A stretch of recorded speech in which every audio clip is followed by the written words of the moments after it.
Nós seguimos agora, então, com o terceiro painel da tarde, com o tema Financiamento Privado para a Bioeconomia, Instrumentos Financeiros para a Bioeconomia e Serviços Ambientais, Oportunidades Privadas.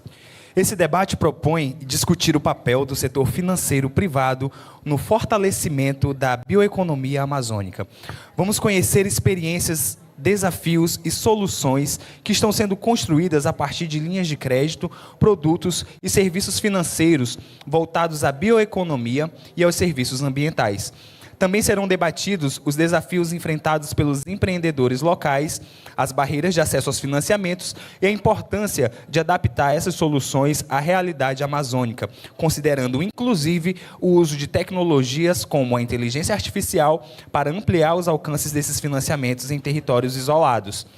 A mediação desse painel será conduzida por Eugênio Pantoja, advogado, formado em Direito pela Universidade Federal do Pará, atualmente gerente sênior de performance socioambiental da Norsk Hydro Brasil, foi diretor sênior de Políticas Públicas e Desenvolvimento Territorial do IPAM e atuou ao longo da carreira com planejamento estratégico e políticas públicas nas áreas de meio ambiente, desenvolvimento sustentável, mercado de carbono, PSA, bioeconomia e mudanças climáticas em diversos estados da Amazônia.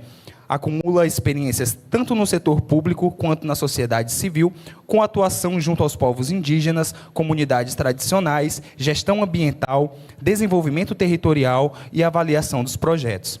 Compõe este painel como convidados Danilo Zelinski, Head de Investimento em Inovação para a Natureza e Clima na KPTL. Danilo iniciou sua carreira no State Street, passou pelo Merrill Lynch Wealth Management e por 10 anos esteve na BlackRock em Paris, atuando no desenvolvimento de produtos de investimento sustentável, ajudando investidores institucionais na transição de baixo carbono na França, Bélgica e Luxemburgo. Ele é formado em Economia pela Universidade Sorbonne, com mestrado em Macroeconomia e Finanças pela Universidade Paris-Dauphine PSL, MBA Executivo pela FIA Business School e é CFA Shareholder. Também compondo este painel, como convidado, teremos o Dr. Carlos Aragon, engenheiro civil, especialista em finanças e desenvolvimentos, com MBA em Administração Financeira pela Fundação Getúlio Vargas e mestrado em Economia Ambiental pela Universidade de Brasília. Traz mais de 25 anos de experiência de trabalho na Amazônia brasileira e 12 anos na Amazônia regional, atuando em governos, setor privado, ONGs e organizações internacionais. Trabalhou em projetos como o monitoramento da cobertura florestal na Amazônia, desenvolvimento sustentável de reservas extrativistas e projetos para populações indígenas em áreas de fronteira, além de atuar no sistema ONU e na organização do Tratado de Cooperação Amazônica. Também compondo o painel como convidada, teremos a presença da senhora Rafaela Reis, engenheira, gerente de projetos, mestres pela Universidade Federal do Pará, especialista em gestão de negócios pela USP, Universidade de São Paulo. Atua há 9 anos com empreendedorismo e inovação na Amazônia. Atualmente, faz parte do eixo de economia e produção sustentável do IPAM, com foco no fortalecimento de políticas públicas para a bioeconomia, desenvolvimento de bioindústrias e também modelagem de negócios compatíveis com a floresta. Liderou programas como o Inova Up e foi reconhecida em desafios internacionais como o World Water Race e o Ford Mobility Innovation Challenge no Vale do Silício. Convido, então, nesse momento, o mediador e os painelistas para que subam ao palco e conduzam esse debate. Vamos recebê-los com uma salva de palmas. Primeiro, queria agradecer imensamente o convite do Chay, dessa importante iniciativa para discutir o tema da bioeconomia, tema de grande importância e relevância nos tempos atuais, de tudo que foi construído ao longo desses anos sobre manutenção de floresta, das florestas tropicais. O Acre tem muita referência nesse tema. Até abrir um parêntese aqui que faltou colocar aí no meu currículo que eu sou cidadão acriano, tá? Recebi o título de cidadão acriano. Morei 7 anos aqui. Vou colocar no próximo. Então, agradeço ao Estado do Acre pelo título de cidadão acreano. Morei 7 anos aqui, como eu falei, trabalhei durante 7 anos aqui no Estado e tive essa honraria. Mas, voltando ao tema, acho que tem uma importância grande, né, da gente desenvolver bioeconomia para a gente colocar tudo aquilo em prática que foi sonhado lá atrás, que é manter a floresta em pé, valorizar os seus produtos, valorizar a sua diversidade étnico-cultural, ambiental, né? E o desafio é de como é que a gente implanta isso. Então, debates como esse são essenciais para que cada vez mais a gente fortaleça o tema, fortaleça o debate e, principalmente, possamos construir as soluções necessárias. O tema de financiamento, inclusive foi uma sugestão minha, né, lá há uns meses atrás, para a gente colocar isso como debate, porque sempre a gente fala do processo como um todo, mas poucas vezes se discute quem financia isso, quem paga a conta, né, aquela famosa frase de quem paga a conta. E a gente sabe, como Amazônidas, do desafio estruturante que é a gente ter um conjunto de condições pré-competitivas que permita o desenvolvimento da bioeconomia na região. E a gente está tratando aqui especificamente de um deles. Certamente já deve ter se falado aqui sobre regulação fundiária, sobre capacidade técnica, sobre infraestrutura, sobre legislação, sobre segurança jurídica para investimento, etc. Então, tudo isso é um pouco do que a gente vai abordar aqui, lógico, com foco, como eu falei, no financiamento climático. E, nesse sentido, para a gente atuar com financiamento climático e de bioeconomia, a gente precisa entender de que a gente está falando, qual é a estrutura que a gente tem, que tipo de tecnologia, que tipo de indústria, que tipo de comércio é associado a isso. Porque muitas vezes a gente vê a economia com a produção do açaí, da castanha, da borracha, mas é isso mesmo? Né? Então, essa pergunta, se é isso só a bioeconomia e como a bioindústria está inserido isso, que eu queria chamar a Rafaela, tá, para fazer essa primeira exposição, trazendo um pouco de um panorama sobre a parte da industrialização da bioeconomia, que é exatamente uma das oportunidades de foco de financiamento e de investimento na região. Então, Rafaela, por favor.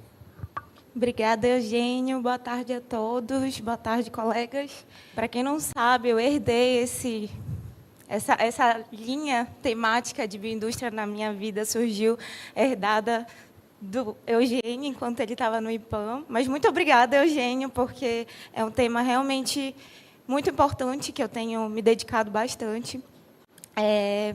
E a gente vai falar de financiamento privado para a bioeconomia. E aí eu queria iniciar a minha fala com uma pergunta, né? Como financiar a Amazônia em pé? Percebam que a pergunta começa com como e não um porquê, né? Eu acho que o porquê a gente já sabe muito bem, foi discutido bastante. Tive a oportunidade de estar aqui ontem, acompanhei todos os painéis e os casos de sucesso, mas era essa a pergunta que eu queria trazer, né? Como financiar a Amazônia em pé? A gente tem um dado importante, né, do Banco Mundial, do ano retrasado, que diz que a floresta amazônica presta 317 bilhões por ano em serviços ecossistêmicos. Quais são esses serviços ecossistêmicos, né?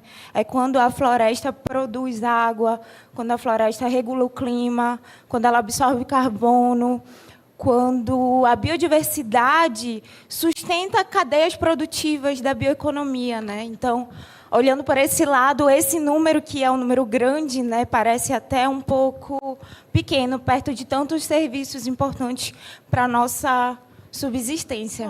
Eu trouxe um vídeo para vocês, e aí eu acho que se der um enter vai estar rolando enquanto eu falo, que é um vídeo de um colaborador, na verdade, do nosso coordenador regional, do Edivan, enquanto ele estava em uma viagem de campo em Miritituba, no Pará.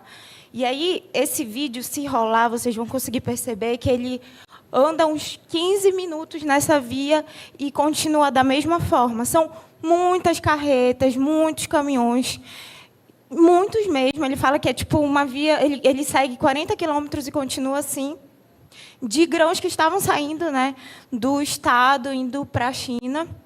E aqui eu não quero nem me ater ao produto, né, a cadeia que é desconectada ao território, né, mas eu quero me ater à questão do modelo, que é um modelo de exportação de commodity, né, de baixo valor agregado.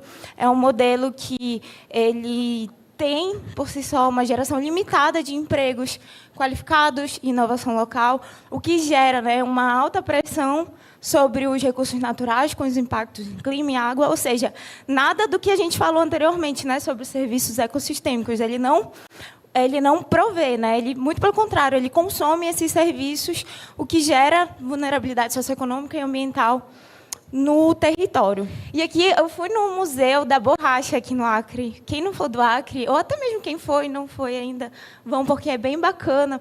E eu só queria fazer um comparativo com o presente que eu acabei de trazer para vocês com o passado. Aqui a gente está falando do final do século XIX, início do século XX. Tem muitas semelhanças, né? Porque no passado a gente exportava o látex.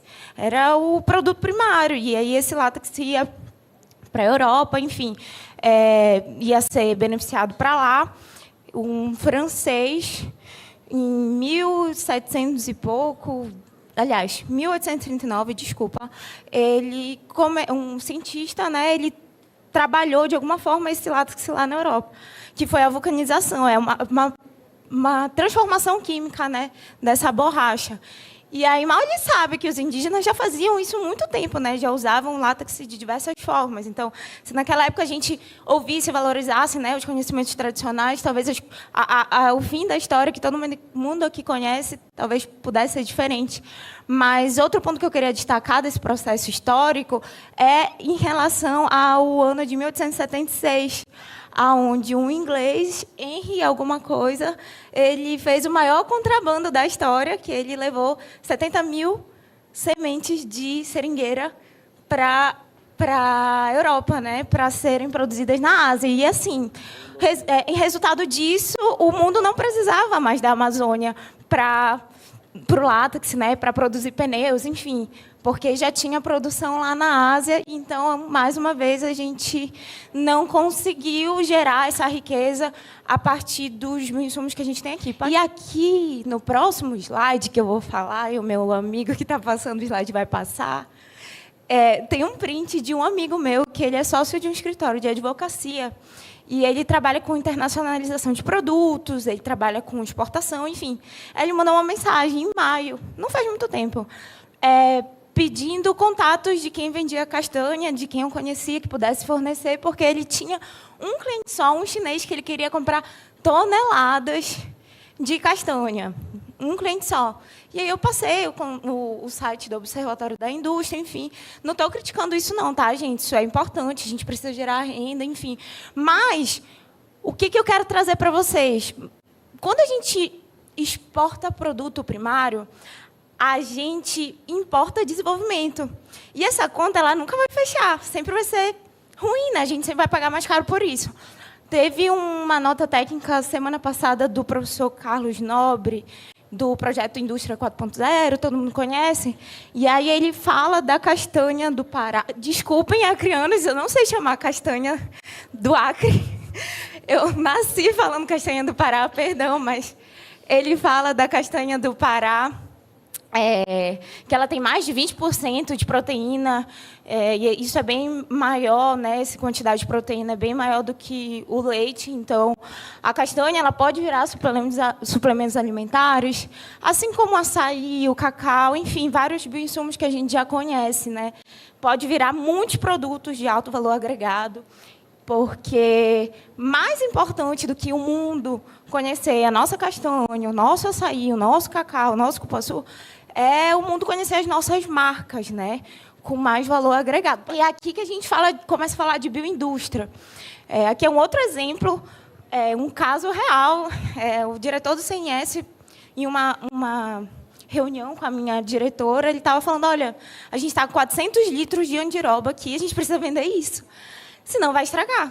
E, assim, eu fico pensando, meu Deus, o que 400 litros de andiroba, quanta coisa legal, né? Quanto fitoterápico, quanto cosmético, enfim, quanto produto importante 400 litros de andiroba deve dar, né? E aqui eu até coloquei como referência um negócio daqui do Acre, que eu busquei na internet, que desenvolve vários produtos bem interessantes, o site deles. Coloquei aqui o site, caso vocês queiram conhecer.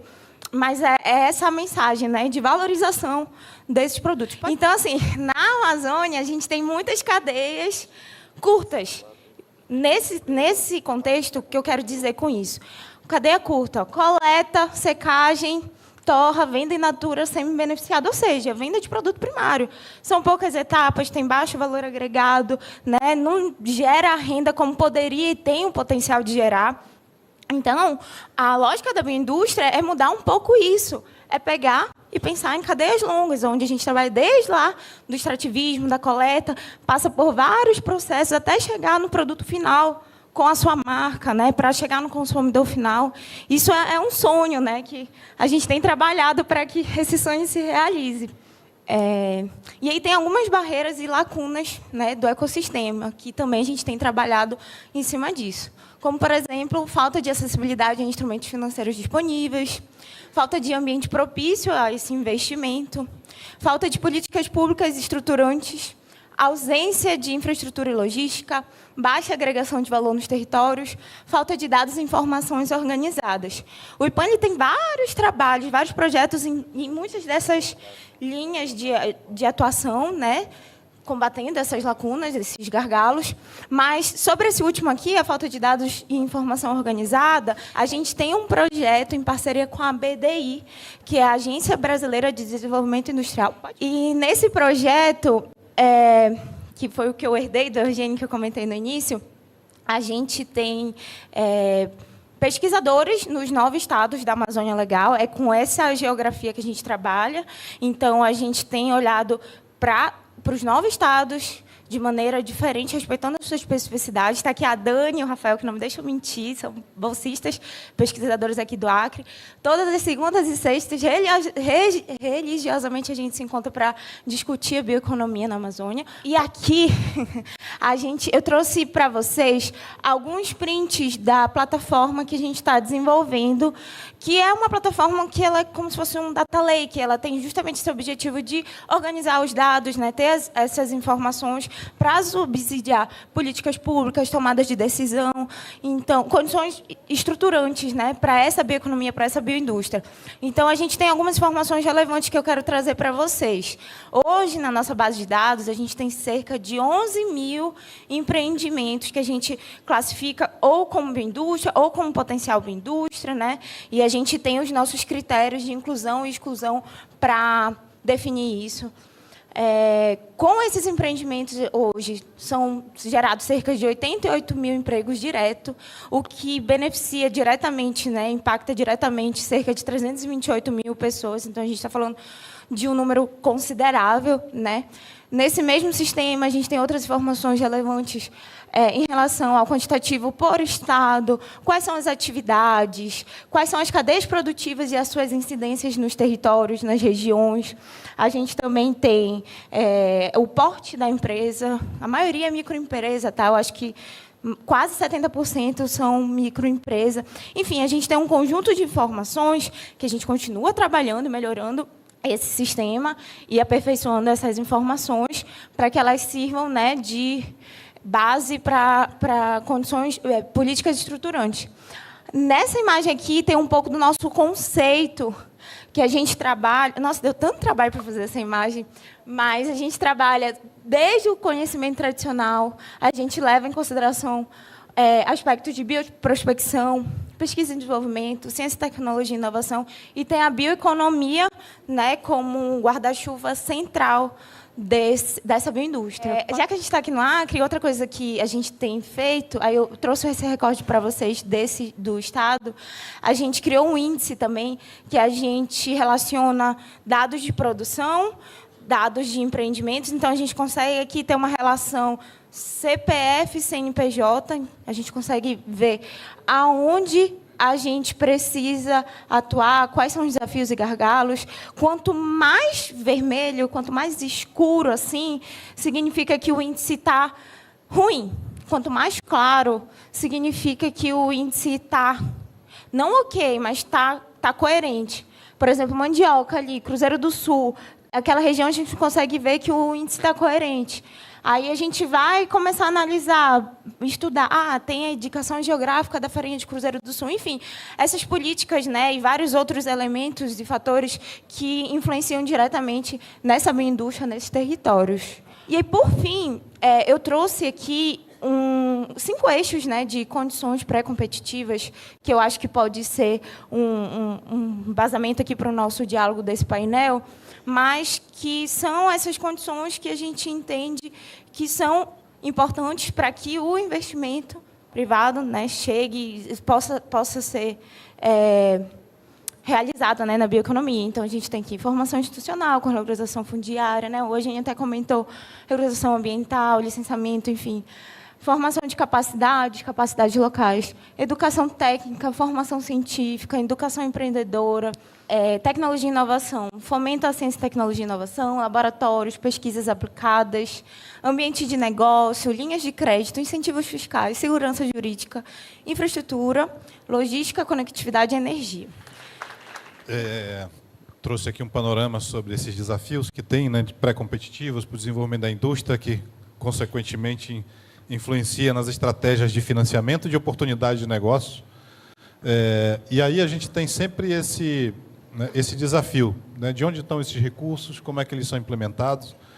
E o Aragon, que tem Carlos Aragon, doutor Carlos Aragon, como foi apresentado, que teve que tem acompanhado aí as discussões juntos com os estados da Amazônia em diferentes frentes de política pública, vai trazer aqui um panorama também sobre como, né, os estados subnacionais, especial da Amazônia Legal, têm construído esse debate, também têm construído as políticas públicas para dar a segurança jurídica necessária para os financiamentos, para os investimentos. Gente, eu vou abordar uma das dimensões, né, da bioeconomia.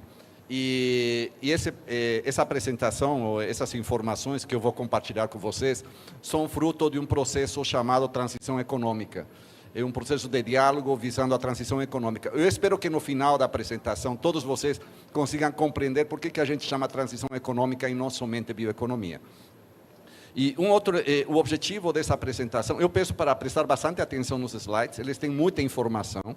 Eu não vou ler todos os detalhes de cada um deles. Eles imaginam que a equipe da organização vai colocar a apresentação à disposição de todos, mas eu vou destacar alguns elementos específicos em cada um desses slides. E a ideia geral é que cada um de nós consiga identificar aquilo que pode ser feito para mudar o quadro atual, para abordar aquilo que a Rafaela chamou de melhorar as condições de pré-competitividade, que na verdade também podem ser chamadas de competitividade, e para também mudar um pouco a narrativa de como abordar essa questão. Então, eu espero que essa reflexão possa ser feita por todos nós e que no final da sessão a gente consiga identificar qual é o nosso papel e o que a gente pode fazer para transformar o quadro. Então, vamos lá para o primeiro. Esse quadro geral apresenta um diagnóstico feito em 2021 pelo IDESAN. Há muita informação sobre os problemas de competitividade da Amazônia. E eles se aplicam tanto para a produção florestal quanto para a produção não florestal. Esse slide mostra que quem quiser pesquisar tem uma fonte de informação bastante rica no site da concertação, mas vejam vocês, se a gente não resolver isso aqui, é muito difícil conseguirmos trabalhar ou reduzir os riscos de investimento na Amazônia. E eu queria fazer um destaque. O título do painel é financiamento privado, e a gente teria 2 tipos de financiamento. Teríamos o financiamento não reembolsável e o financiamento, o investimento privado. A gente poderia entrar em questões de empréstimo, mas vamos deixar as questões de empréstimo, porque poderíamos chamar o empréstimo como investimento público. Há 30 anos a gente está com a esperança de fazer ou de receber recursos do financiamento não reembolsável ou doações para resolver o nosso problema, e até agora não aconteceu. Não vai acontecer. Então, a gente tem que partir para fortalecer o investimento privado, que é o caminho. Obviamente, tem várias modalidades, e a gente vai ver essa apresentação ao longo do tempo. Então, gente, temos muita informação. Quem quiser saber detalhes do que precisa ser feito, tem acesso a essa informação. Vamos lá. Eu queria compartilhar um pouco um estudo que fizemos há pouco tempo, aqui no Acre, no Mato Grosso, sobre o setor florestal. Por que o setor florestal, que é o principal produto da bioeconomia, gente? É o principal. Temos floresta e madeira com ocorrência em toda a Amazônia, Vejam bem o nível dos problemas que a gente enfrenta. Falta de padronização no banco de dados de espécies arbóreas, resultando em divergências dos documentos e autorizações de exploração florestal, seguidas de apreensões de carga. A gente é uma coisa básica, fundamental, o ABC do processo. A gente erra aí, e isso interfere no fluxo das exportações de madeira para o exterior. Ameaça de inclusão de espécies em categorias restritivas nas listas oficiais de espécies ameaçadas, quer dizer que não podem ser produzidas, mas sem considerar o estoque florestal. O caso do ipê no Mato Grosso, ele ocorre em todo o estado, mas há uma restrição de exportação. Então, porque a gente não precisa, falta de padronização nas análises de liberação de cargas. Nós temos problemas de cálculo volumétrico nas exportações. Nós temos problemas de identificação de espécies nas exportações. Gente, coisas básicas, fundamentais, e a gente não anda e não avança. Não vamos dar conta da bioeconomia. Quando a gente entrar em espécies de açaí, né, ou tipos de açaí, ou tipos de outros produtos, vamos enfrentar essas dificuldades. Insuficiência de infraestrutura, um dos pontos que a Rafaela colocou, né? A gente fala de infraestrutura como se fosse o bicho-papão. Gente, não vai, a bioeconomia, ou qualquer atividade econômica de base florestal não vai para frente se não resolvermos a questão da logística. Vamos lá. Esse aqui é resultado de uma discussão que foi feita há mais ou menos 3 semanas aqui no Acre, na reunião anual do GCF. Eu só queria levantar alguns elementos de que é necessário fazer para escalar a restauração. Qual o papel do Estado? Né? E, obviamente, da sociedade como um todo. Vamos lá. Obviamente, quando falamos de restauração, a gente tem que tomar cuidado para não virar uma restauração de monoculturas, né? Esse foi um elemento. O impacto econômico, os créditos de carbono e a integração com agropecuário é fundamental. Quer dizer, a restauração por si só ainda não é rentável. Vamos ver o que nos disse o Danilo daqui a pouco. Modelos de financiamento apropriados são necessários. Um marco regulatório favorável em vários níveis. Quer dizer que, embora já existem iniciativas de restauração, há muitos problemas que precisam ser resolvidos. Integração com outras políticas públicas, comando e controle, etc. Então, há uma lista razoável de tarefas, talvez algumas simples, algumas outras mais complexas, mas que, se não resolvidas, a gente vai dificultar a vida do investidor. Temos uma floresta rica, mas não tem condições de ganhos de escala em termos de replicar as iniciativas bem-sucedidas. Alguns aspectos conceituais básicos. Lembrem que no título dessa mesa falava financiamento e serviços ambientais. Quando a gente entra nessa questão de serviços ambientais, a gente parte de um reconhecimento desse ponto 1. Os preços praticados pelo mercado consumidor não incorporam suficientemente as externalidades ambientais, positivas, claro. Quer dizer, por exemplo, veja, quando a gente discute com os importadores de soja na Europa, e a gente apresenta uma soja de origem sustentável do Mato Grosso, por se tratar de uma commodity, ninguém quer pagar um centavo a mais. E a mesma lógica se aplica a qualquer produto. Na hora que a gente chega no mercado com um produto que custa mais caro, porque é um esforço, né, de sustentabilidade, esse preço não se reflete nos produtos. E isso é essa famosa externalidade ambiental. Esse é um problema que enfrentamos. Obviamente, alguém dirá, mas tem nichos de mercado, tem mercados específicos, mas o geral é esse aqui. O investimento privado requer retorno, gente. A gente não pode esquecer isso, não podemos viver a vida toda. Estamos há mais de 30 anos investindo na Amazônia, com milhões, eu diria bilhões de reais investidos. E ainda não conseguimos fazer as transformações necessárias. Vamos ver depois um slide sobre os indicadores econômicos para a gente ter essa percepção. Mas não dá para trabalhar investimento privado sem retorno.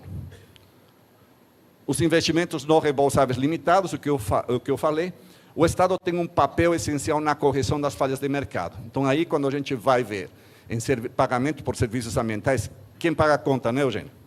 O Eugênio acabou de falar, quem paga essa conta específica? Capacidade limitada de investimento público. Então, o que a gente está apresentando não representa a visão de um único Estado, apresenta a visão dos 9, com os seus diversos matizes em termos de visão de desenvolvimento. Então, não estamos falando, não, porque esse aqui é mais daqui, ou desse outro lado aqui, dessa cor, dessa outra cor. Gente, se nós não aumentarmos o investimento privado, a gente não vai resolver os problemas. Os Estados não têm condições. Limitada disponibilidade de projetos rentáveis, dinheiro tem, alguém falou isso ontem, me fofocaram hoje de manhã, um dos nossos colegas, né? Dinheiro existe, tem muito, mas a gente não tem projetos rentáveis, né? Conexão entre economia subnacional, nacional e global. Então, a gente não dá para pensar que estamos isolados. Vamos lá. Isso aqui é um pouco para demonstrar por que os estados estão investindo tanto no financiamento climático. A gente precisa fechar essa equação de que as transformações que são necessárias para o combate ao desmatamento passam muito por instrumentos econômicos, o fomento de atividades produtivas. Lembram o pagamento por serviços ambientais, aquele gap, aquele buraco, aquela lacuna? Tem que ter uma fonte desse financiamento. O recurso público não é suficiente. E é por isso que muitos estão sendo investidos para viabilizar recursos de rede mais. Só que o que acontece? Alguns segmentos da sociedade são contra. Querem criar o maior número de empecilhos possíveis para viabilizar isso. E aí os estados têm que redobrar os seus esforços para responder ao Ministério Público, etc., etc., etc., por uma falta de visão da necessidade da sociedade para fazer a transformação que a gente quer. Essa aqui é uma historinha que eu conto o que aconteceu com o financiamento climático. E o Eugênio também já ficou envolvido nisso um bom tempo, né? Vejam bem, a gente está trabalhando, quer dizer, quando a gente fala de mecanismos de financiamento, a gente tem mecanismos nacionais e os internacionais, e às vezes a gente aposta nos internacionais. Essa aqui é uma historinha dos internacionais, é do acesso ao mercado voluntário de carbono. A história começou em 2005. Nós estamos em 2025. Ainda não temos fluxos suficientes. Temos alguns casos de sucesso, como o programa REM do Acre, o programa REM do Mato Grosso, que possibilitaram a vinda de recursos, mas eles não resolvem a equação, são insuficientes. E temos milhões de toneladas de carbono armazenados num banco chamado InfoHub, que ninguém quer pagar. Então, é só para contar um pouco que trabalhar mecanismos internacionais é muito complexo, leva muito tempo, dá muito trabalho. Alguns dados, esses são dados da CEPAL, se eu não me engano, né, da Comissão Econômica para a América Latina, sobre investimento direto na América Latina. Investimento direto são os investimentos sendo feitos pelas empresas, né? Investidores. Total investido, 184 bilhões em 2023, dos quais 7% tem vínculo com o clima. Quer dizer, os outros setores são os que recebem mais recursos. O Brasil, o total de investimentos em 2023 foi de 60 bilhões, 27% concentrado em São Paulo. Quer dizer, as indústrias de São Paulo são muito mais competitivas e atraem muito mais investimentos. A gente não é atrativo para esses investimentos. Um aspecto importante da CEPAL, o investimento direto é essencial para a transformação da estrutura produtiva. Então, isso confirma aquilo que já tinha sido adotado pelos estados, da necessidade de ter o investimento direto, a participação do setor privado.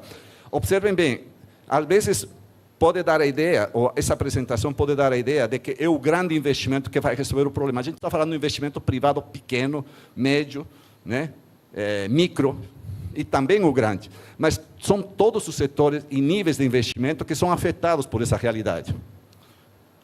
É necessário promover as condições que permitam impulsionar as capacidades de aprendizagem. Eu acho que a Rafaela também tocou isso. Inovação também está na lista dela. Geração de empregos de qualidade. Isso aqui só para mostrar, gente, o que nós fizemos na Amazônia nos últimos anos. Vejam o PIB florestal de todos os estados. Não chega a 2%. Bom, o único que chega a 2% é Roraima, né? Tocantins tem 13%. Beleza, Tocantins 3,8%. Gente, o setor florestal não contribui à economia nacional, ou à economia da região amazônica.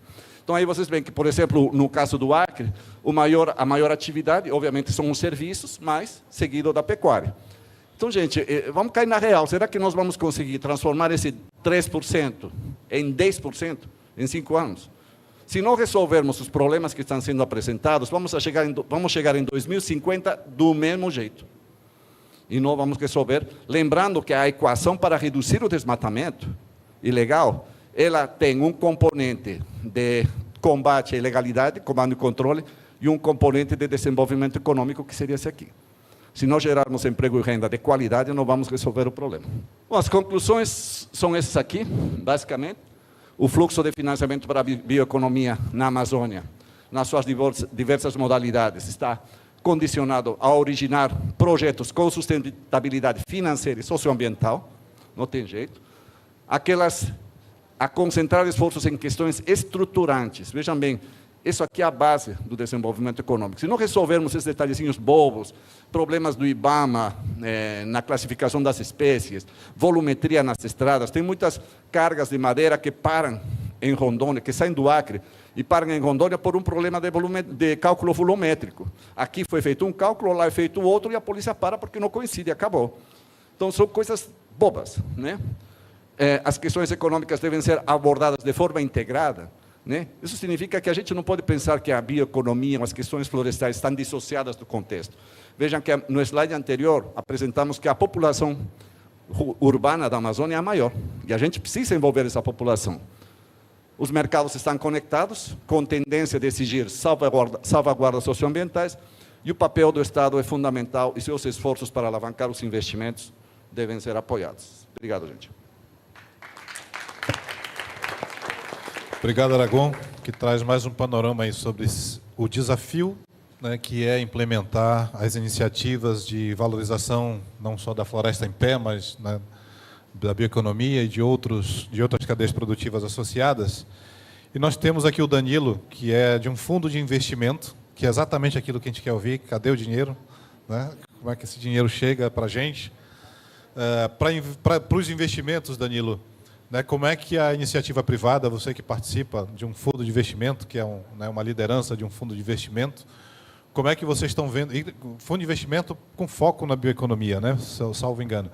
Mas então eu queria que você trouxesse um panorama de como é que está sendo visto, né, todo o olhar do investimento privado na perspectiva de condições pré-competitivas que foi colocado aqui em relação à parte industrial, ou o desafio da política pública para estruturar a segurança jurídica necessária para investimento, e como é que está sendo construído, né, todo esse panorama para investimento público, à luz, lógico, da experiência de vocês no fundo lá do Capital, por favor. Então, obrigado, Pantoja, obrigado também à organização do Techai aqui, enfim, prazer estar aqui com vocês, reencontrar colegas também. Então, eu não tenho uma apresentação, mas acho que vou falar um pouco mais também da percepção do investidor privado, como o Eugênio comentou. Assim, acho que, deixando bem claro, enfim, a Capital, o KPTL, é uma gestora de investimento que está há 22 anos investindo em negócios inovadores que possam transformar a sociedade. Negócios inovadores, quer dizer, startups, empresas de biotecnologia, hardware, enfim, né, software, AI, tem diversas soluções que possam alavancar a bioeconomia. Acho que em bioeconomia, acho que tudo que é bio, né, biotecnologia, hardware, ainda tem uma importância ainda maior. E um fundo de investimento, ele é um intermediário, né? Então acho que isso é importante. Então, quando a gente cria um fundo, o fundo está vazio. Eu tenho que sair ao mercado, eu tenho que buscar investidores, ter um tamanho mínimo para eu poder depois fazer os investimentos e trazer nas empresas. Então, nesses 22 anos, a Capital criou 10 fundos diferentes. Eu toco a área de inovação, de investimento em inovação para natureza e clima. A gente tem 2 fundos, um que chama Forest and Climate Tech, então, inovação para floresta e clima, e um que chama Amazônia Regenerate, que foca em soluções para a bioeconomia, inovadoras e até menos inovadoras também, porque acho que a gente comentou num ponto aqui, né? Não, o biofármaco é muito legal, mas se não tiver indústria, se não tiver cadeia, o biofármaco nunca vai escalar. Então, a gente abriu um pouco o leque também de investimento para poder incluir essa cadeia de maneira mais sistêmica também. Então, a gente, vamos dizer, para poder investir na bioeconomia na Amazônia, a gente teve que se adaptar. Diminuir um pouco o tamanho do cheque também. Agora, um dos grandes gargalos para a gente é buscar o investidor. Então, como fundo de investimento, a gente tem que sair e pegar dinheiro, né? Então, hoje a gente tem como investidor o BID, o Banco Interamericano de Desenvolvimento, a gente tem como investidor o Green Climate Fund, a gente tem algumas pessoas físicas aqui da Amazônia, temos Fundo Vale. Então, é um negócio interessante, enfim, está crescendo, mas começa pequeno. E nem pode ser muito grande. Eu estou investindo em negócios em fase inicial, então negócios estão começando a vender, estão começando a escalar e precisam de capital para crescer. Mas, enfim, a gente comentou, o ambiente na Amazônia não é tão propício ao investimento. Eu não posso criar um fundo de 100 milhões de dólares. E isso é um problema para a minha captação. Por quê? Quando eu vou falar com o BID, eles até fazem cheques menores. Mas se eu vou falar com o IFC, que é parte do grupo do Banco Mundial, eles falam que eles precisam ter um cheque no mínimo de 10, 15, idealmente mínimo de 20 milhões. Eu estou fazendo um fundo de 30. eu acho que eu não consigo, por enquanto, fazer um fundo de 100 para investir nesse tipo de negócio. Então, eu não consigo acessar o dinheiro do IFC. Até se eles falarem, enfim... Eu não estou nem falando de Amazônia ainda, tamanho de fundo. Então, como o mercado é pequeno, eu tenho que fazer um fundo pequeno e eu tenho uma dificuldade de acesso a esse capital. Mesma coisa com a agência de desenvolvimento francesa, alemã. Assim, eu não consigo captar esse dinheiro e isso é um problema para mim e é um problema para eu levar também para o ecossistema. Então, acho que isso... Né, então, quem está disposto a investir em negócios pequenos, inovadores que estão crescendo? Chama capital de risco, né? Venture capital é capital de risco. Então, por essência, já é arriscado. Aí você adiciona um risco Brasil, você adiciona um risco Amazônia. E acho que tem um desconhecimento muito grande do que é Brasil, para começar, e tem um desconhecimento maior ainda do que é Amazônia. Então, como desmistificar? Então, assim, é arriscado, né? A gente sabe, todo mundo aqui sabe que é arriscado investir na Amazônia, é arriscado investir em negócios iniciais, mas quando você não conhece, você tem uma percepção de risco muito maior. E hoje é isso que acontece. O investidor ouve a palavra investimento em Amazônia e fala, cara, arriscado demais. E não conhece a realidade. Então, uma das coisas que a gente fez uma parceria com o Pacto Global da ONU, a gente criou um negócio que chama Bioeconomy Amazon Summit, que traz, né, enfim, o foco é o empreendedor, inovação na Amazônia, mas a gente traz corporações, investidores, a gente, outros fundos de investimento, a gente traz poder público, a gente traz academia, a gente traz filantropia e, obviamente, né, povos locais, indígenas, para discutir como desenvolver essa bioeconomia, como trazer, né, mais negócios inovadores para desenvolver a bioeconomia. E aí o objetivo é desmistificar, né? Enfim, o primeiro, acho que desenvolver os negócios, né? Enfim, os negócios precisam de investidores, eles precisam de clientes, né? Não é só de investidor, se não tiver cliente, não adianta ter investidor que o negócio vai morrer. Então, as corporações são muito importantes para isso. Enfim, poder público, as políticas públicas que foram abordadas aqui. Então, a gente vai criando esses ambientes de conexão entre o empreendedor da Amazônia e o resto do Brasil, o resto do mundo, para essa percepção de risco também diminuir. E para mim, como investidor, eu vou investir nesses negócios amazônicos. Ano passado, a gente fez um evento em Belém. Foram 80 startups que estavam lá com stands apresentando para o público e tinha umas 700 pessoas, né, ali, do Brasil todo vindo. Esse ano, a gente vai fazer um evento em Manaus. O objetivo é ter cerca de 150, 200 startups, empreendedores apresentando ali. E mais de 1.000 pessoas também vindo conhecer esses negócios. E aí a gente também está tentando trazer gente de fora. Então, que é importante quebrar essa barreira do conhecimento. Então, que negócios realmente estão saindo da Amazônia? Então, essa barreira, né, de conhecimento, enfim, os meus amigos em São Paulo mal conhecem a Amazônia. Então, já é uma barreira. Gente que está mais distante ainda é uma barreira maior ainda. Então, acho que a gente precisa mostrar realmente o que está acontecendo para esse sentimento de risco diminuir, né? Então, obviamente, acho que o Aragão abordou bem, né? Rafa também, né? A gente precisa criar as condições para a gente ter mais negócios, para a gente suportar melhores empreendedores, para ele ser um empreendedor mais preparado e para crescer com mais robustez. Mas tem uma percepção de risco e a gente tem que trazer as pessoas para entender o que está acontecendo. Eu acho que esse é um gargalo. E aí, enfim, eu ter 150 empreendedores no evento que eu estou organizando, para mim é excelente, porque eu quero entender também, eu quero conhecer os empreendedores, e aí num lugar só eu conheço 150 empreendedores que eventualmente eu vou poder investir usando o dinheiro, né, que eu captei do BID no meu fundo, nessa tese de bioeconomia. Então, acho que esse é um panorama importante. E aí tem uma discussão do que é bioeconomia. Acho que essa palavra também gerou muito atrito já, né? O que é bioeconomia? Soja é bioeconomia? Né, enfim, bioetanol, agora estão chamando de etanol de bioetanol, enfim, né, biodiesel, ou produtos florestais, enfim, o nosso espectro é bioeconomia, né, da florestal, da Amazônia, mas acho que também tem um problema de vocabulário aí. Acho que no GCF a gente chamava bioeconomia de nova economia florestal, né, Aragão? Não usava o termo bioeconomia, porque na Colômbia, no Peru, enfim, não sei se já agora a bioeconomia tomou um pouco conta do discurso, mas ainda tem um problema de vocabulário. E aí, de novo, percepção, o que é esse treco? Bioeconomia, o que vocês estão fazendo, seus malucos, né? Então, acho que essa é uma outra coisa. E acho que um outro ponto que apareceu no slide também do Carlos Aragon, está falando de blended finance. Então, dentro do fundo, enfim, ok, a gente tem que viver com um mundo onde a percepção do risco amazônico é alto. Como que eu faço para diminuir?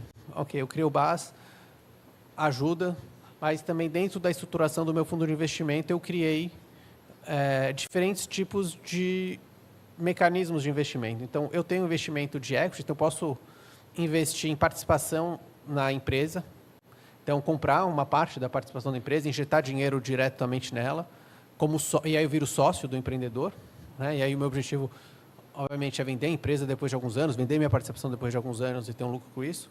Mas a gente criou também uma linha de dívida. Então, eu posso também emprestar dinheiro para o empreendedor com o mesmo fundo, com o mesmo programa de investimento, né, fundos separados, mas a gente criou esse veículo, e esse veículo tem o propósito de diminuir o risco financeiro mesmo.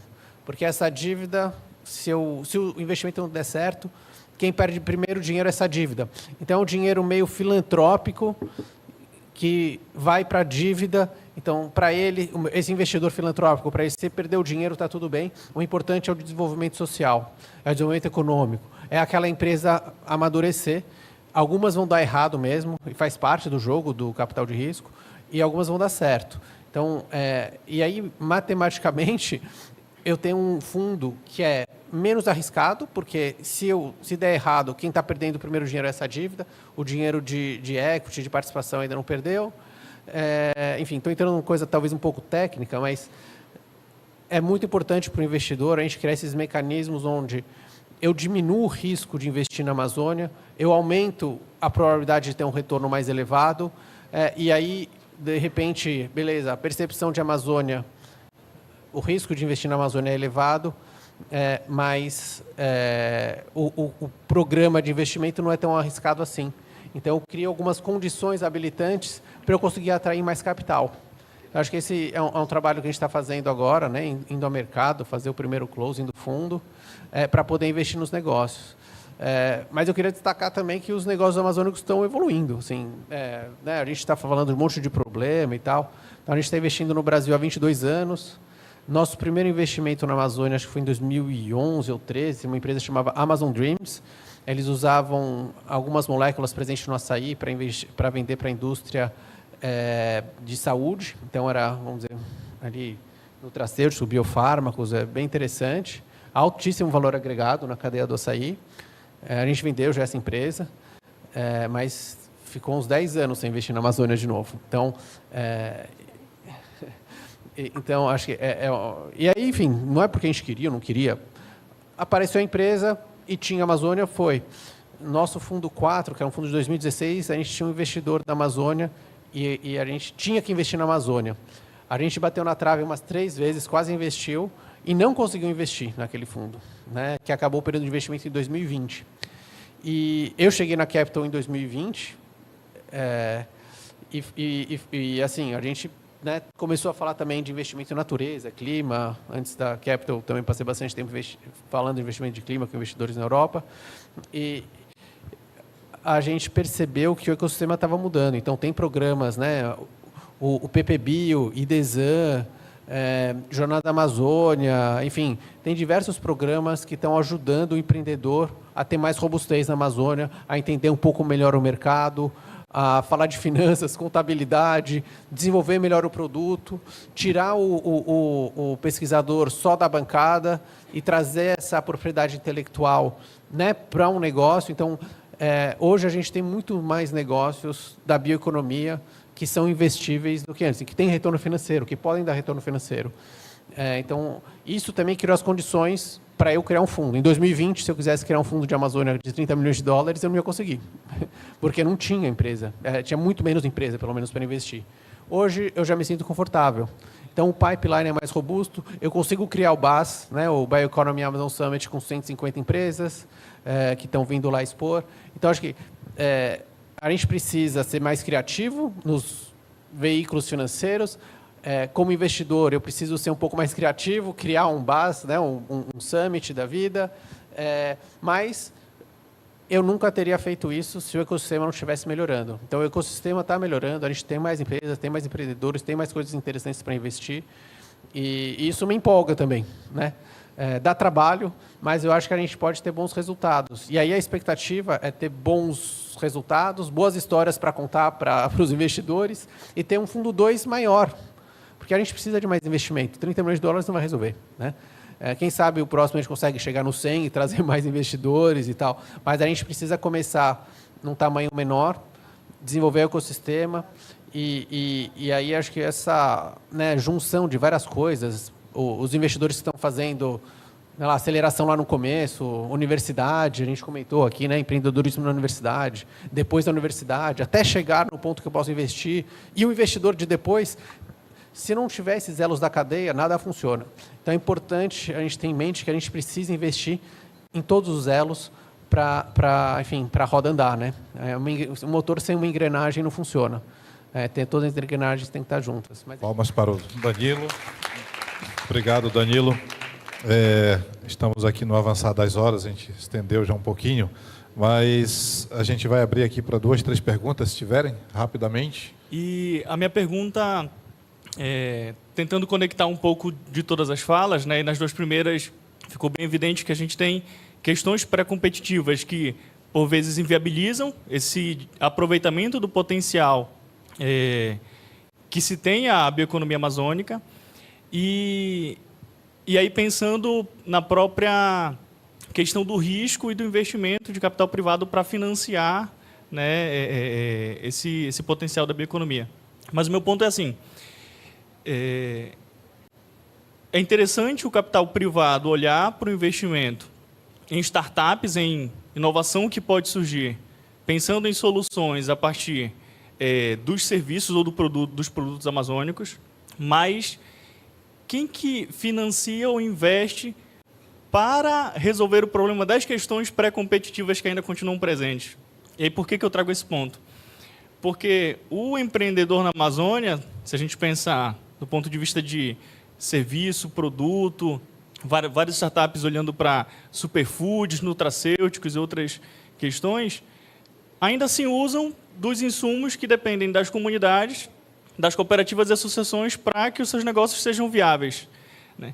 E aí, como que faz com que esse investimento de financiamento privado, ele de fato chegue não apenas no empreendedor, mas nessa base da cadeia das cooperativas e associações, para que essas questões estruturantes, pré-competitivas, elas de fato possam viabilizar com que esses negócios ganhem tração, ganhem escala e que de fato sejam negócios que não vão ser apenas o exportar a matéria-prima, mas a partir da Amazônia gerar tecnologia que pode trazer valor agregado para o território e para as populações.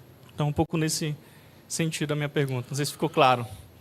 Eu sou do Pará, mas tenho uma startup no Tocantins e agora estamos começando no Pará.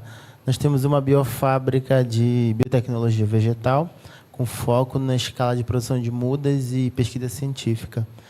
Recentemente, a gente aprovou pelo Tocantins um projeto que a gente isola células vegetais para a produção de medicamento. A gente faz uma parceria com uma empresa de São Paulo. Dentro da célula vegetal. Isso é só para falar um pouquinho do que a gente faz dentro da Amazônia, com estudos dentro da Amazônia. Só que a gente passou por diversas rodadas de investimento, você falou do fundo, mas chega no final, que tu falou do cheque, nunca acontece para as empresas da Amazônia. É tipo meio que uma falácia. Então, tipo assim, na hora realmente de aportar, não se aporta, porque geralmente o fundo ele quer 50%. Tu precisa, lógico, todo o financiamento vai abrir toda a tua vida financeira da empresa, né? E como é que funciona? E eu concordo com o que ele falou. Como é que tu vai fazer esse mapeamento financeiro de uma comunidade às vezes que está se organizando, mas que tem um potencial grande, que eu uso aquilo lá? Como é que eu vou fazer o termosheet, a carta de intenção, controlar isso, entendeu? Então, isso virou um problema para a gente e acabou que a gente saiu desse meio. Teve, sim, gente que queria colocar dinheiro na nossa empresa pelo que foi desenvolvido, etc., pelo caminho que foi tomando, porque realmente a gente conseguiu fazer o que a bioeconomia propõe, que é desenvolver a Amazônia. A gente estava desenvolvendo as comunidades, implantando e fazendo transferência de tecnologia dentro das comunidades. E agora a gente está com um novo projeto no Pará, que é na região mais isolada ali, que é entre Medicilândia e Rurópolis, que é no meio da Transamazônica, que é o pedaço que não é asfaltado. Então, assim, quando a gente leva a nossa proposta para o investidor, fala assim, onde tu fica? A logística é ruim. Isso é ruim? Sim. A gente sim dá as segundas alternativas, mas isso pesa muito na hora do investimento. Por mais que eu desenvolva lá, por mais que eu faça o bem lá, que eu transfira a tecnologia, que essa tecnologia gere valor, que isso a gente aprendeu. A gente já participou de programas do Sebrae, da Venture Capital lá do Sul, a gente já foi acelerado por eles. Então, assim, mas no final das contas, eu concordo muito com o que ele falou lá. No final das contas, porque eu sei que vocês precisam ganhar dinheiro, entendeu? Vocês precisam ter o retorno, porque vocês precisam prestar conta para alguém do que o dinheiro que saiu. Mas essa economia mais de base... Você pode concluir a pergunta, por favor? Tá. Então é isso. A gente queria saber mais ou menos o que ele perguntou ali. Como é que a gente se organiza para realmente... meu produto às vezes não é escalável, mas ele é escalonável. Então, como é que a gente... tem que mostrar para vocês que realmente segue isso, que sim, vai ter o cheque e vai ser investido e acompanhado, porque precisa ser acompanhado. Eu sou Olímpio, eu tenho uma empresa da indústria criativa no Amazonas, faço jogos de videogame, séries de TV, cinema e tal, e a gente está promovendo, inclusive, uma mostra, uma Game Jam, aqui ligados ao tema ambiental, no Chai, tentando criar essas conexões, né? Então, a minha pergunta aqui, diretamente, sem querer ofuscar toda a fala do meu querido colega empreendedor ali, eu conheço a tua dor, e não quero cobrir essa pergunta dele, por favor, dê atenção para essa resposta dele aí, mas eu queria saber como é que a gente poderia trabalhar, uma coisa que eu falo bastante lá no Amazonas e quando eu tenho oportunidade, a indústria criativa, como a gente poderia vesti-la de bio também, porque a gente fala muito dos insumos que estão nas árvores, né? E a gente muitas vezes pula o assunto de que eu preciso preservar o morador da Amazônia. Se ele estiver bem preservado, se ele estiver se desenvolvendo, se ele tiver condições de viver uma boa vida, de crescer, eu preservo a floresta, né? Eu posso fazer a floresta ser preservada. E a indústria criativa eu vejo muito, tem uma força gigantesca nesse sentido, né? Ela não derruba a floresta, ela sequer precisa de um insumo da floresta para existir. A gente precisa de cidades também na Amazônia, né? Não só das comunidades que estão espalhadas, mas das cidades também são importantes para desenvolver a nossa região. E a indústria criativa poderia desenvolver muito bem isso aí. Eu queria saber de vocês se vocês veem um horizonte para isso, de alguma forma, como a gente poderia andar nesse caminho de criar algumas conexões que fizessem sentido entre a indústria criativa e a bioeconomia. Acho que, enfim, cadeia é muito importante, né? Assim, a gente tem que olhar para a cadeia desde o começo do investimento. Assim, a gente investir numa empresa de biofármacos lá do Amapá, uma das premissas do investimento é que eles precisam de insumo. Então, quando eu fiz a gente desenhou esse fundo de Amazônia, e esse investimento não está no fundo de Amazônia, tá? Está num outro fundo. Então, o segundo investimento foi nesse fundo de floresta e clima que eu tinha comentado. E a gente pensa, cara, é estratégico para a empresa pensar na cadeia. Então, eu preciso, desde o momento do investimento, combinar com o empreendedor que ele vai ter um comércio justo com a cadeia, que ele vai ajudar a desenvolver essa cadeia, porque senão ele não vai conseguir crescer. Então, vamos dizer, o olhar do impacto social na cadeia, ele tem que estar desenhado desde o começo. Os meus investidores me pressionam por isso. Eu pressiono o meu empreendedor e ele vai na cadeia. E acho que isso não é fácil. Até porque o empreendedor ele está com vários pratos, né? Assim, enfim, se a empresa morrer, não tem impacto nenhum, acabou a cadeia. Então ele tem que equilibrar esse cuidado com a cadeia com cliente, fornecedores, indústria, processo, enfim, de pesquisa, tudo, né? Assim, é difícil vender um empreendedor. Então você tem que medir bem, principalmente nesse estágio inicial. E também a gente pode investir em coisas que não são biofármaco. Eu posso investir na indústria, eu posso investir em soluções que têm mais a ver com a cadeia. E como, né, ter esse olhar mais estratégico para essa cadeia que vai fornecer para a indústria, que vai fornecer para a farma. Então, a gente abriu um pouco o leque de investimento para olhar para isso. Tem o Renato ali do IDESAN no fundo, mas eles têm feito bastante trabalho olhando para a cadeia. Acho que vale a pena conversar com eles sobre isso depois. A gente não tem muito tempo aqui. Acho que, né, a pergunta ali também do seleção do investidor, empreendedor, assim, é um mundo muito cruel, né? Eu vou falar com um monte de investidor, eu tomo um monte de não para poucos sims, e eu também dou um monte de não para poucos sims quando a gente vai investir. Então, só para ter uma ideia de proporção, né? A gente investiu na Capital em 20 anos em 130 empresas, a gente falou com mais de 15 mil. Então, menos de 1%. Né? Então, assim, é cruel mesmo. Então, a maioria dos empreendedores vão receber não, faz parte, e ainda assim, vários vão morrer no meio do caminho, enfim, faz parte, a gente sabe disso. Agora, teve um comentário aqui, né, o risco-retorno do empreendimento no Tocantins versus o empreendimento em São Paulo, de repente, é mais interessante investir no de São Paulo. Então, um fundo que vai fazer Brasil totalmente agnóstico, cara, vai ser mais difícil você pegar o investimento dele. Agora, um fundo que vai olhar a Amazônia, e que é esse nosso novo fundo, que vai fazer só a Amazônia, aí eu sou obrigado a investir na Amazônia. É onde eu preciso investir, onde o meu mandato está. Se eu não investir na Amazônia, eu não ganho dinheiro também. Então, eu estou incentivado a investir na Amazônia, isso já ajuda. E aí, como que o poder... Então, eu tenho dinheiro de poder público, BID, Green Climate Fund, esse pessoal também, eles podem ajudar a desenhar esses fundos mais regionais. Tem BASA, tem dinheiro de lei de informática, a SUFRAMA.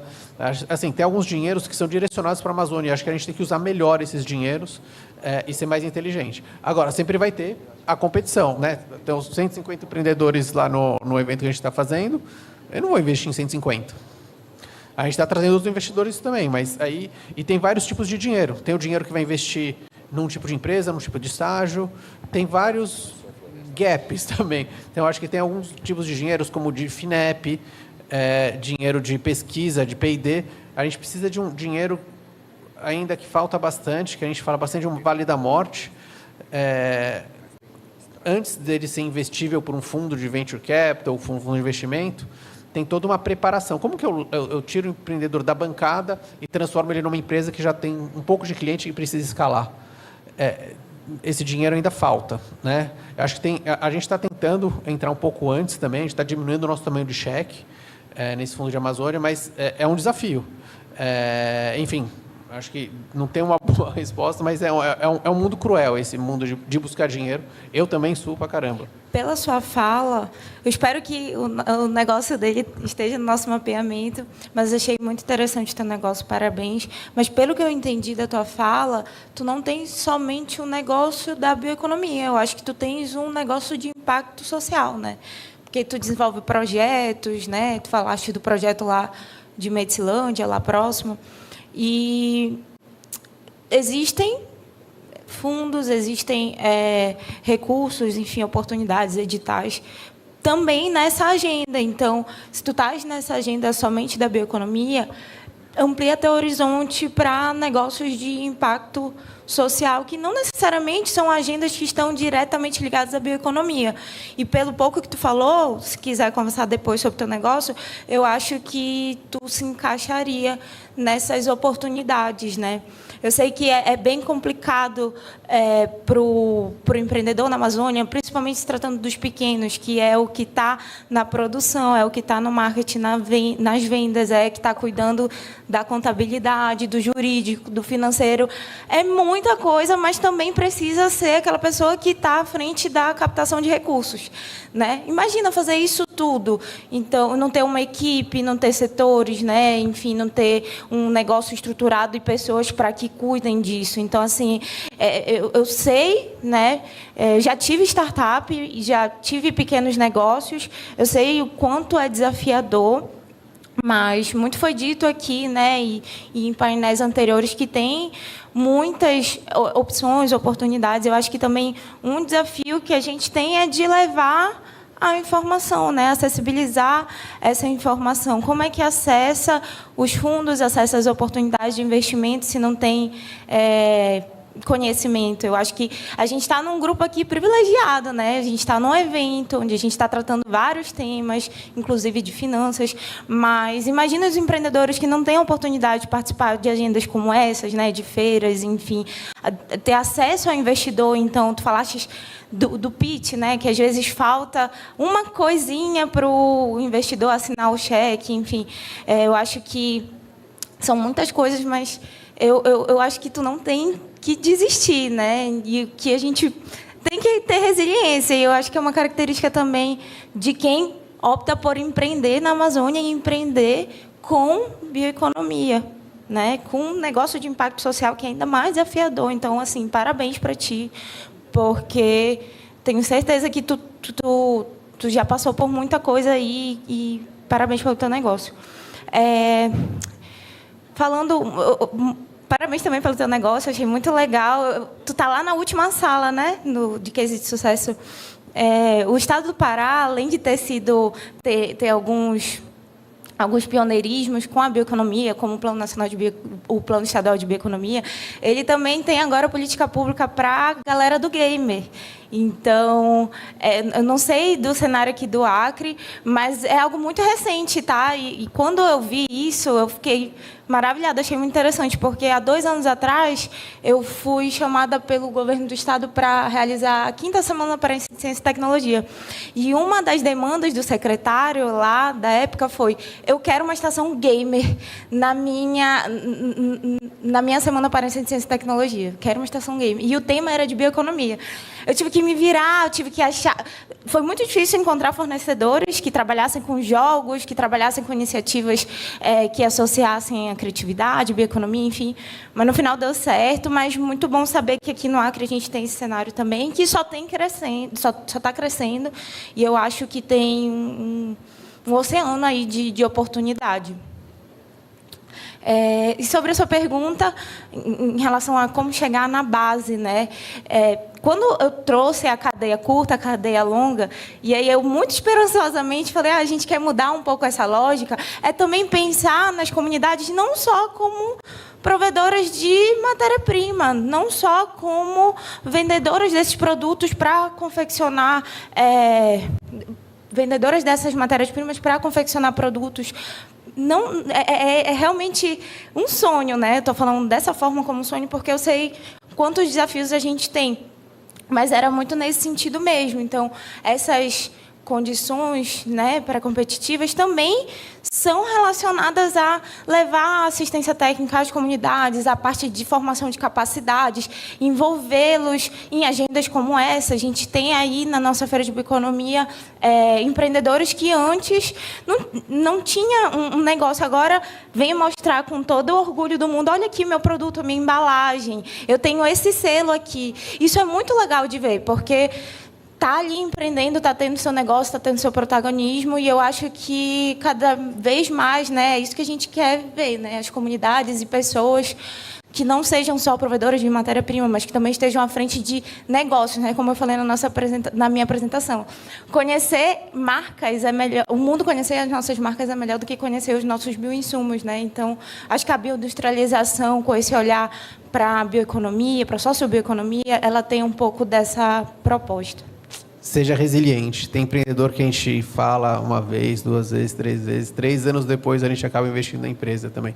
Então, bate, eu sei que é difícil, é frustrante, mas pede ajuda. Acho que, enfim, o cara não sabe o que é o Tocantins, a cadeia, tem que explicar de novo, e acho que isso faz parte do jogo também. A gente está de novo, a galera não sabe o que é Tocantins, não sabe o que é Amazônia, a gente tem que aprender, né? Os investidores têm que aprender, e a gente vai ter que bater na tecla várias vezes até eles entenderem qual que é o risco, qual que é o negócio e o que você está fazendo de legal por trás. Mas, enfim, é uma jornada, e eu sei que não é fácil.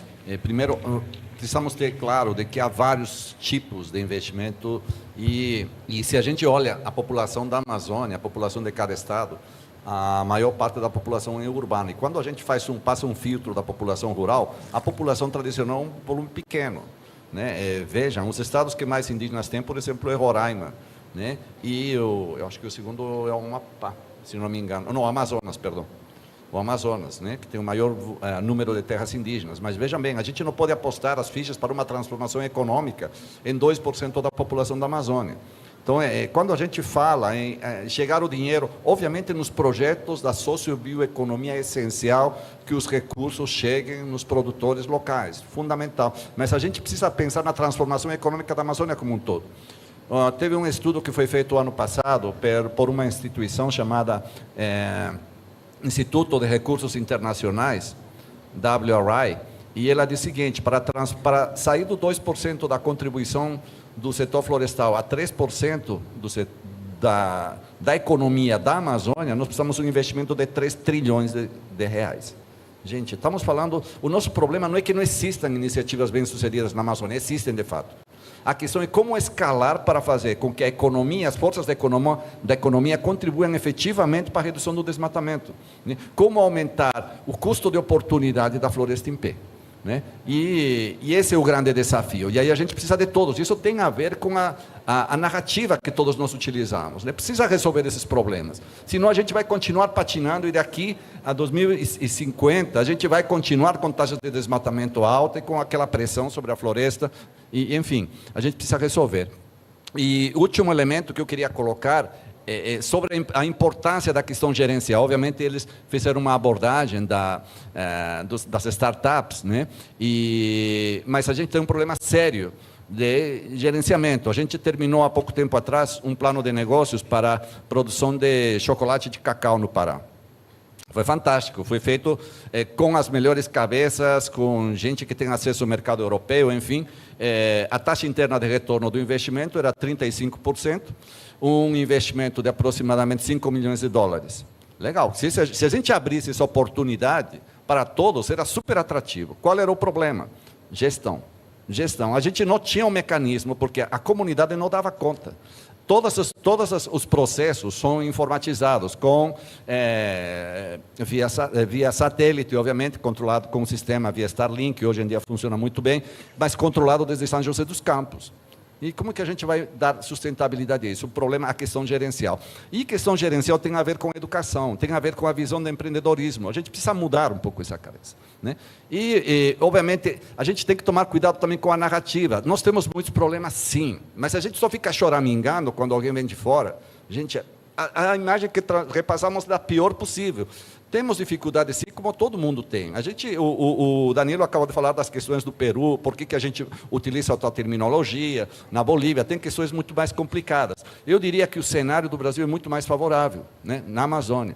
Mas a gente precisa saber utilizar e saber o momento em que a gente precisa lavar a roupa suja, em que a gente tem que saber realmente enfrentar os problemas que temos, que não são poucos, mas a gente tem que saber também posicionar as coisas boas que acontecem e mostrar essa nova imagem. Primeiro é o seguinte, a gente tem o desafio da bioeconomia, ele está começando, né? Bioeconomia tem o quê? 2000, né? Começou o conceito de bioeconomia. Então temos começando aí com 25 anos. Se a gente pegar o exemplo, por exemplo, da agricultura, que tem milênios, né, de construção de processos. Mas eu queria trazer rapidamente aqui uma reflexão sobre onde o Brasil é excelente, para a gente ter experiência. Eu sempre trago 3 exemplos. O primeiro é aviação, né? O Brasil é o 3º maior país produtor de avião do mundo, lá em São José dos Campos, e, enfim, naquela região. E em 100 hectares são 14 mil empregos gerados. Alta tecnologia, desenvolvimento de ponta, ciência, né? Então a gente tem essa excelência. O segundo é petróleo. Eu não vou entrar no mérito aqui do mudança climática, não. Mas a gente é excelente em exploração de petróleo, né? Refinaria, etc. É outro exemplo. O que está associado lá? Alto valor agregado, tecnologia, ciência, decisão política, etc.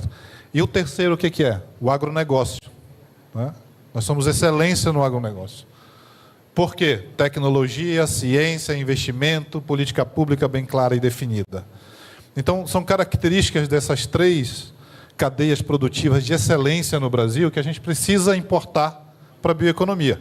Desenvolvimento de capacidade, né? Desenvolvimento técnico, tecnológico, associado à ciência, investimento de robustez. Por que a gente não faz o plano Safra Bioeconomia? são 546 bilhões de reais por ano investido no agronegócio. Por que a gente não faz um paralelo? 543 bilhões de dólares investido em bioeconomia, né?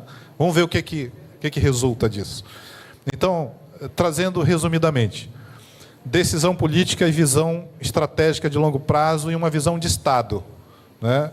Se a gente pegar o exemplo da China como desenvolvedor de inteligência artificial, você que é do ramo aí sabe disso, ele começou a tomar a decisão em 2016 que ele seria o maior país do mundo em desenvolvimento de inteligência artificial em 2025, ou seja, em 9 anos. E o que ele fez? Desenvolveu tecnologia e ciência, investimento público e privado associado, né, decisão política e uma visão estratégica de longo prazo. Então, não tem, né, as coisas estão aí colocadas. A gente precisa importar esses grandes feitos dessas diferentes cadeias produtivas para também desenvolver a bioeconomia. E uma coisa mais importante que eu vejo é a mudança de mentalidade. A gente precisa sair desse olhar pequeno para um olhar de longo prazo, pensando num Estado-país, né, um Estado-nação, onde o desenvolvimento econômico da Amazônia passe efetivamente pelo desenvolvimento também dessa bioeconomia. Sem, lógico, deixar de lado as cadeias produtivas que já estão estabelecidas, que elas precisam cada vez mais focar para a redução de impacto, melhorar a sustentabilidade, seja no agronegócio, seja na mineração, seja nas outras cadeias produtivas que já estão estabelecidas. Então, eu queria finalizar com essa reflexão de que nós temos benchmarks favoráveis, podemos trazer e não podemos também acelerar os processos, quer dizer, acelerar os processos precisamos, mas não se apressar nesse processo, porque eles vão acontecer ao longo do tempo. Então, a parabenizar mais uma vez a iniciativa do CHAI para essa discussão, agradecer os nossos painelistas aqui, Carlos Aragon, Rafaela, Danilo, né, pela reflexão e muito obrigado pela contribuição.